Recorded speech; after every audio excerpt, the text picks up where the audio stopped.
কুমিল্লা হচ্ছে মিউজিকের প্রতিকৃত এলাকা। আমরা যখন মুম্বাইতে কাজ করতে গেছিলাম, উনি আমাকে জিজ্ঞেস করছে, আমার ডিরেক্টর, তুমি কি কুমিল্লা থেকে আসছো? আমি, জি। সচিন কর্তার বাড়ি থেকে তোমার বাড়ি কত দূরে? মানে কোশ্চেনটা বুঝো। তো অর্থাৎ আমার বাসা থেকে সচিন কর্তার বাড়ি যদি 20 টাকা রিক্সা ভাড়া হয়, এটা আমার জন্য আরো যদি কম হয় তাহলে আমি আরো গভীরে গেলাম। তার মানে কোন লেভেলে মিউজিকটাকে তারা লালন করে। তো কুমিল্লা সবসময় ছিল, আমি তো মিউজিক শিখি নাই, আমার কোনো মিউজিকের অভিজ্ঞতা নেই, কিন্তু ওই যে যাদের সাথে মিশতে, যে তোমার বাপ্পিদা ফোন দিছে, বা কিসলু আমার জীবন ইন্সপিরেশন ছিল, মানিক ছিল, এবং সাত্তার ভাই যেভাবে বলতে হয়, তার প্রতি আমরা কৃতজ্ঞ, কুমিল্লার এই জেনারেশন আমরা যারা আছি। কারণ উনি এক ধরনের গোয়ার তুমি করে আমাদেরকে ঢাকায় নিয়ে গেছে, মেসে রাখছে। আমরা সবাই সচ্ছল পরিবারের ছেলে ছিলাম, কিন্তু আমরা দুর্বিষহ একটা সংগ্রাম ফাইট করে আসছি। তো আজকে এই প্র্যাকটিস প্যাডের মাধ্যমে মনে করি যে তরুণ প্রজন্মের যে ব্যান্ড প্র্যাকটিস বা নিজেদেরকে স্কিল করার চেষ্টা, একটা গিটারিস্ট, একটা ড্রামার, একটা বেসিস্ট কিংবা একটা কম্পোজারের জন্ম নেয়, একটা সুরকারের জন্ম নেয়, একটা গীতিকারের একটা ঘর লাগে, একটা জায়গা লাগে। যেমন আমরা কুমিল্লা জিলা স্কুলের মাঠ, কুমিল্লা জিলা স্কুলের ধর্মশহর পার বা পার্কের ওই পারে কোনায় আমাদের গান বাজনা, এটা হয়তো একসময় আমাদের লেটস বি ফ্রেন্ডস যে মৌলভীপাড়ার যে ব্যান্ডটা, বাংলাদেশের প্রথম ব্যান্ড, এটাও কিন্তু সিগনেচার যে আমাদের বাংলাদেশের প্রথম ইংরেজি ব্যান্ড ছিল কুমিল্লার লেটস বি ফ্রেন্ডস। মনোরঞ্জন টুডুল ছিলেন গিটারিস্ট। তো আমরা, ওরা বাজাতো কার সাথে? জিঙ্গা শিল্পী গোষ্ঠীর সাথে বাজাতো, পিলু মমতাজ বা আমাদের ওই সময় যারা সিনিয়র ছিলেন, ফিরোজ শাহী, ফেরদৌস ওয়াহিদ। অর্থাৎ কুমিল্লা কোনো না কোনো ভাবে কিন্তু লিডিং পজিশনে আছে, কিন্তু আমরা ক্যাশ করতে পারি না। অর্থাৎ আমি ইউনিটি, কাবাডি খেলার যে টেন্ডেন্সি, একজন টেনে ধরা। আমি নাহিদের কথা বলতে চাই, এই ছেলেটা ওই দিন আমি ফেসবুক রানার পোস্টে কারো জন্য দেখলাম পোস্টে যে সে বই চাচ্ছে জাতীয়তাবাদী লাইব্রেরি করার জন্য। রাজনীতি যাচ্ছি না, এই যে লাইব্রেরির টেন্ডেন্সিটা, এটা জরুরি। কারণ আমি এখনো বই কিনে পড়ি, আমি জীবনে বই কাউতে চাই বলিনি, আমি সবসময় বই কিনে পড়ি। বই কিনে পড়ার সুবিধা হলে তুমি বইটা কিনো, তাহলে পড়তে ইচ্ছে হবে, আর যদি কেউ দেয় তাহলে এটা গুরুত্বটা কমে যাবে, মানে তুমি পড়বে না।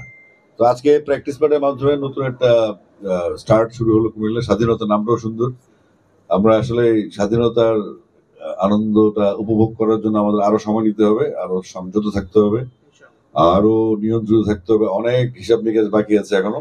একটা সুন্দর জেনারেশন পয়দা করতে হবে, যারা শুধু আমার ভাই তোমার ভাই বলবে না, যারা নিজস্ব ক্রিয়েটিভিটি যেটা আছে, যে নিজস্ব যে উদ্ভাবনী চিন্তাটা, আমাদের যে এই যে একজন গিটার বাজায়, এই যে ছেলেটা টুমটুম করছে যতক্ষণ, ও কিন্তু একটা নেশা থেকে এখানে আসছে। অর্থাৎ মিউজিকের নেশার উপর কোনো নেশা দুনিয়াতে নেই। এই মিউজিকটাকে যদি আমরা লালন করি, তাহলে আমরা অটোমেটিক সংযত হয়। মিউজিকের নামে যেগুলো হয় সেটা তার পার্সোনাল ইস্যু, সে পার্সোনাল ভাবে খারাপ করবে বা ভালো করবে তার ব্যাপার। ভালো করলেও তার অ্যাকাউন্টে যাবে, খারাপ করলেও তার অ্যাকাউন্টে যাবে। কিন্তু মিউজিকটা এমন একটা অ্যাকাউন্ট যেটা সবাইকে প্রভাব বিস্তার করতে পারে। একজন সিঙ্গার এটা হো করে দিলে 1 লাখ লোক বলে, এটা বিশাল ব্যাপার কিন্তু। তো যাই হোক, আজকে পবিত্র আসরের দিন। আমি বকুল ভাই সহ তাজ ভাই আছেন, সিনিয়র আছেন, বসি ভাই আছেন, আবুল কাশিম হৃদয় আছেন, আমাদের নেতা নাহিদানা আছে, বন্ধু ফরাদ আছে, শহীদ আসছে, সারোয়ার আমার ছোটবেলার, সম্রাট সলিম, আমরা একদম ছোটবেলার ফ্রেন্ড, একসাথে পড়ালেখা করছি, একই সেকশনে একই ক্লাসে।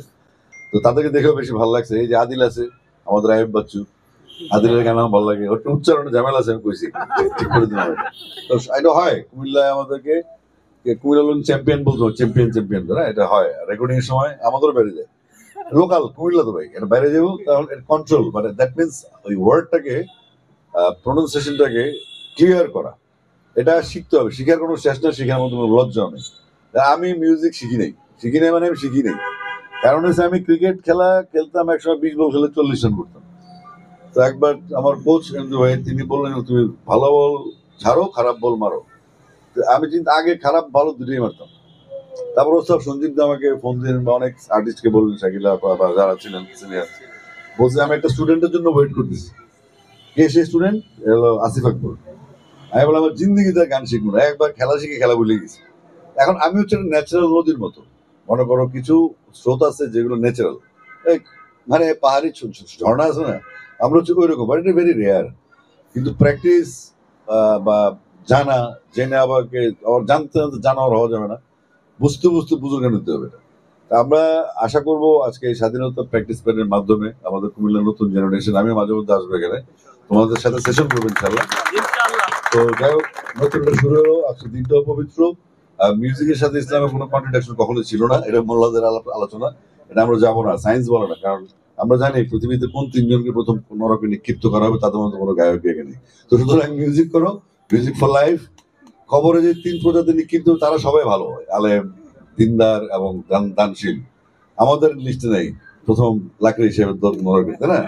তো সেই হিসেবে শিল্পীদের যা গপ্প মারে, তহিদি জনতার নামে এরা আসলে একটা বিচ্ছিন্ন গ্রুপ। আমাদেরকে ছোট করার জন্য, বাংলাদেশের মিউজিককে আটকানোর জন্য এটা ব্যর্থ প্রচেষ্টা।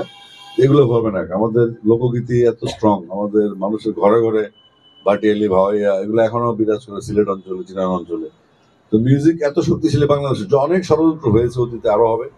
কিন্তু এই যে তারুণ্য আজকে আবার এই যে ফেরদৌসের মাধ্যমে আবার একটা জেনারেশন বিল্ড আপ হলো, আবার ফেরদৌসের পরের জেনারেশন আবার আসবে।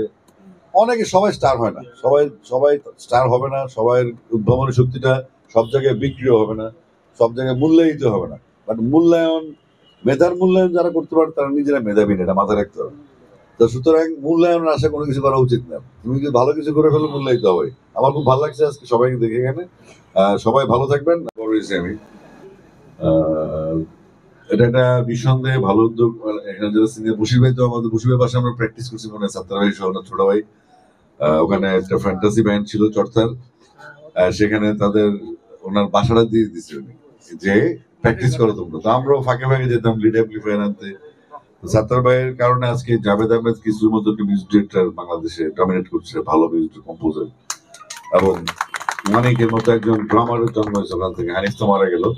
তো এই দক্ষিণ চর্চায় যে রেভলিউশনটা হয়েছে, এটা আমি মনে বশির ভাইয়ের ঘর থেকে হয়েছে, এবং বশির ভাইয়ের ছেলে সেটা ধরে রাখতেছে। সেই সঙ্গে এই যে 90s এর যে ফ্লেভারটা, এবং এখানে নাহিদ রানার একটা পোস্ট আমি বললাম ওই দিন, আমি তারুণ্যকে কেন রেসপেক্ট করি, তারুণ্যের সাথে